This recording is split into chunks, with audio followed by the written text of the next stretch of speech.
Monsieur le Président de l'Assemblée nationale, Monsieur le ministre des Finances, Monsieur le ministre chargé des relations avec les institutions, mes chers collègues.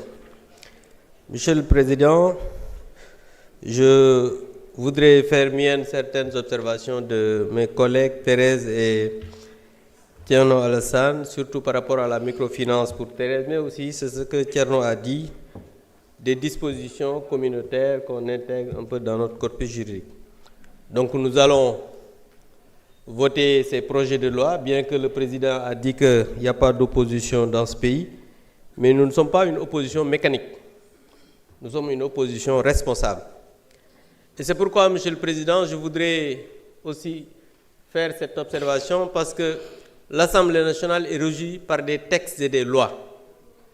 Quand la conférence des présidents décide de nos travaux, on ne doit pas déprogrammer comme ça des réunions parce que l'Assemblée nationale n'est pas le bureau politique du PASTEF.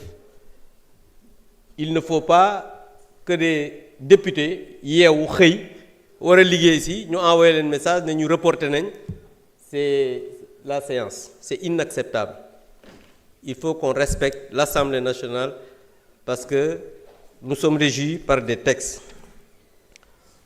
Et en ce moment, Monsieur le ministre, je voudrais interpeller le gouvernement que vous représentez de régler le problème des étudiants. En ce moment, à Thiès, les étudiants sont en train d'être martyrisés par les forces de l'ordre, ñi ngi taal ay pneus, parce qu'il y a des difficultés comme l'ont fait les étudiants ici à Dakar. Et je pense que ça doit être réglé, ces difficultés. Monsieur le ministre, maintenant pour en revenir au problème de banque, parce que tombé mooy waral ay gaaf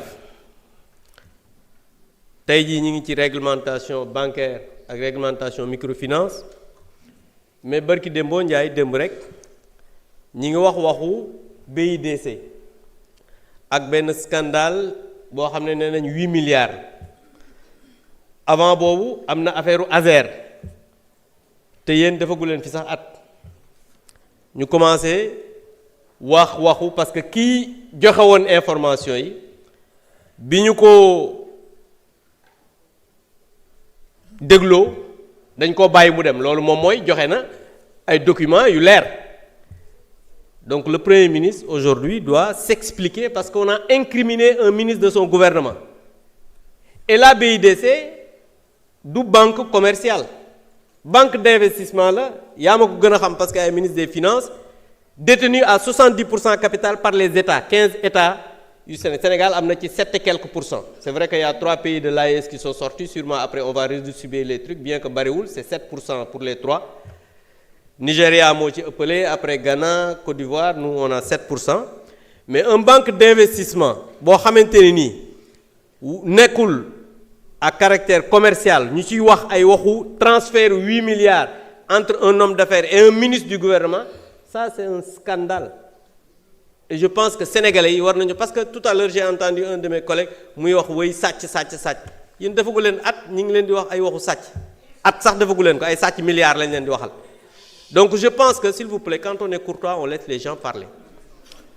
Donc je pense que Monsieur le ministre, c'est des mbir la yoo xam ne war nañu ko leeral parce que quand même, je pense que Sénégalais yi bi ñu leen di jox réew mi yéen da ngeen a taxaw ngeen ne jubul jubanti et aujourd'hui on voit que lu bëri ci loo xamante ni nii ñu ngi koy wax par rapport aux finances publiques dara leeru ci j'avais dénoncé à son époque le vote du budget sans débat et aujourd'hui toutes les situations yi ñuy dund muy problème mu étudiants yi problème mu difficultés yi nga xamante ne mi ngi am ci syndicats yi nga xam ne war nañu marche le 14 ak énormément de difficultés mi ngi ñëw ci ñàkk transparence bi nga xamante ni xam nañ exactement fan la ñu jëm ak les finances publiques donc je voudrais que vous nous éclairez sur ça li ci des moom mooy les réformes majeures yi nga xamante ni moo am ci transposition dispositions yi par rapport au règlement bancaire et microfinance